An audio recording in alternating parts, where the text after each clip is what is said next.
Alright, what is up, guys? Welcome back to Yikes. First things first, I'm sitting with my legs crossed because my chair leans back just a little too far. So, this is what's comfortable for me. Alright, with that being said, we talked about Selena Gomez, and we know that she's the embodiment of Satan because of her name and her birthday, right? We talked about magic, and we talked about someone who sold their soul.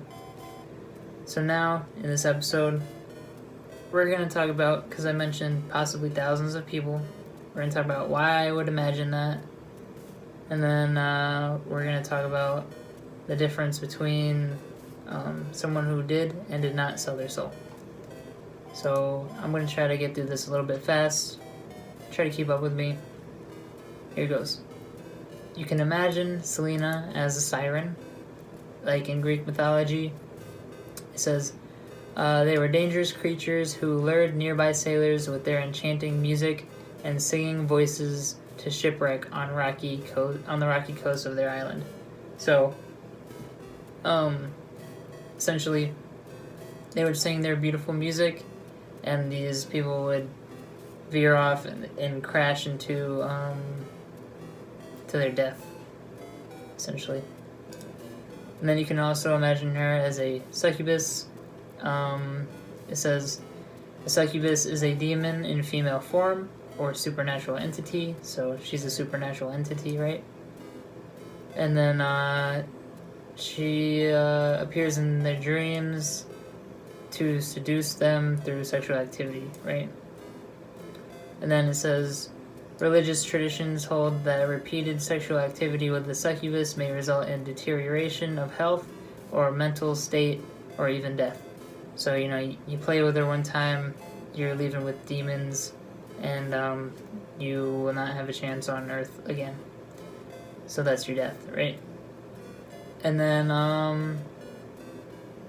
let's see, it says right here, in modern representations, a succubus may or may not appear in dreams, and is often depicted as a highly attractive seductress or enchantress. So, Selena Gomez is highly attractive, and she is enchanting you and singing to you and uses magic to lure you in.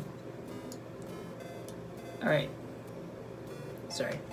So, we're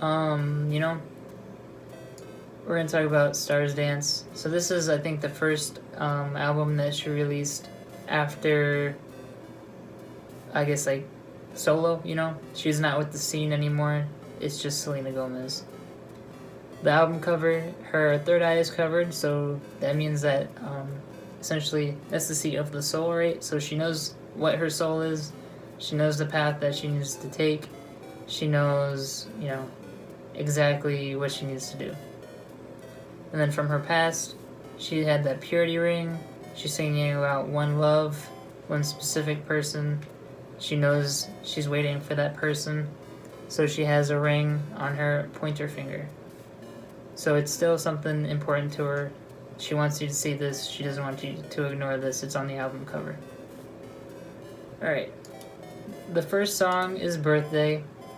So, if you've ever listened to it, it's literally orgy music, like, it says deep electronic dance beats and police sirens. So it's like almost a warning, like, crime scene, don't come here, like, don't come here. And then it says oxygen sucking sub bass. So how I imagine that is like flames use oxygen to stay alive, so it's gonna suck that oxygen in. That's what they say. So that's how I imagine it.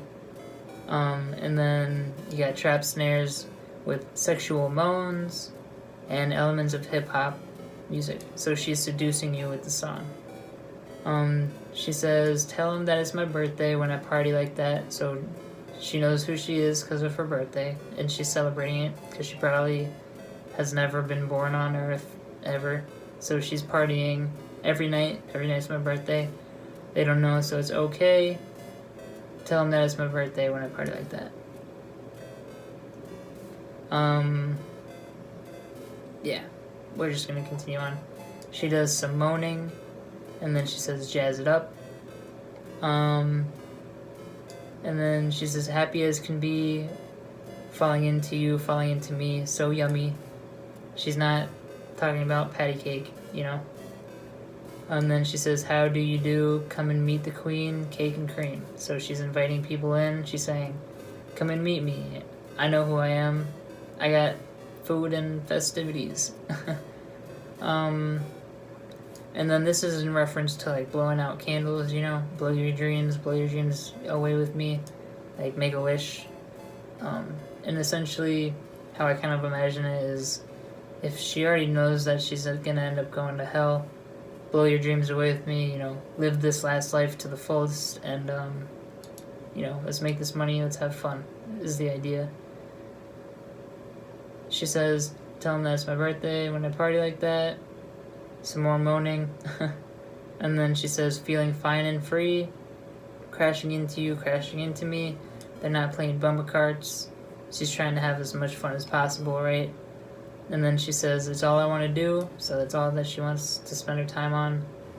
She says, "Come and dance with me, pretty please." So she's seducing you. She's really, you know, she's pulling you in. And the truth is, she didn't actually even write this song. So, with that being said, it's made for her to sing and seduce people in. And it's funny because, like, on the album cover, we already explained that. There's 16 songs on this, so she's waiting for her one love. She knows exactly who she's waiting for. She's probably not worried about who may be coming through the door, because she'll know her love when she meets him. The second song is "Slow Down," which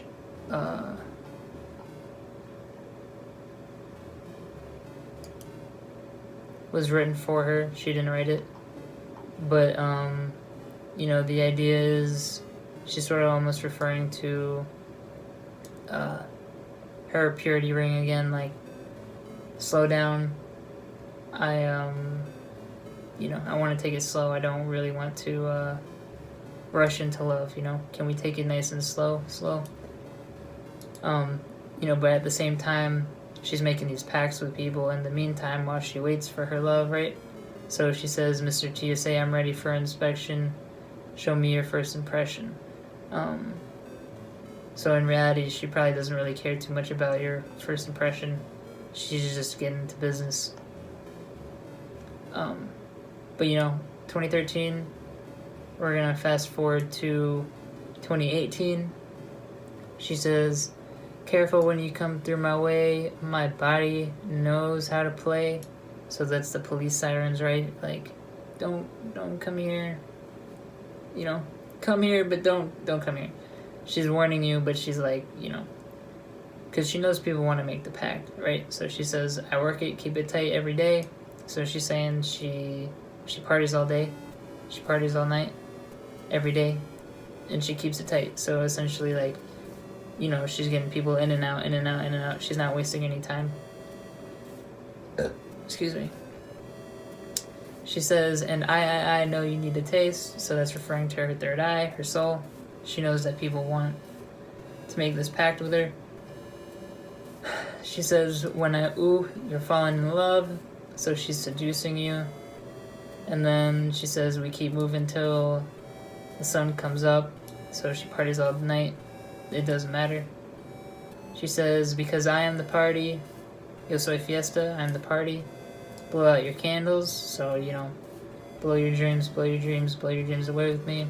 But it's her birthday, so she's blowing out your candles. And then she says, "Then I take a nap. Then have a siesta." And then she says, "They can try, but no one can stop me. My party gets what my party wants." So, you know, those are a mirror, essentially. She's seducing these people, right? She's reeling them in. She's, you know, they're not telling her no, they're not turning her down, so she's just gonna keep on going. So this is why I say thousands, multiple thousands, okay? So we got music, and I'm just gonna, just so we know. Alright, we got pop music, right? We got R&B, hip-hop, and I'm going to say rap because those are almost three different, Latin music, dance and electronic, and dubstep, right? And then you got country music for sure. These people are doing this, and rock music, okay? And then just in rock music, okay, you got the lead singer, right? So I'm gonna say lead singer, guitarist, drummer, bass guitarist, keyboardist, and that's just an example of how many people might have done this, okay? And then on top of music, you got all of entertainment, just about every form of famous person, and even non-famous people. I'm just gonna list them off, actors, models, fashion designers, you got athletes, comedians, you got vloggers, gamers,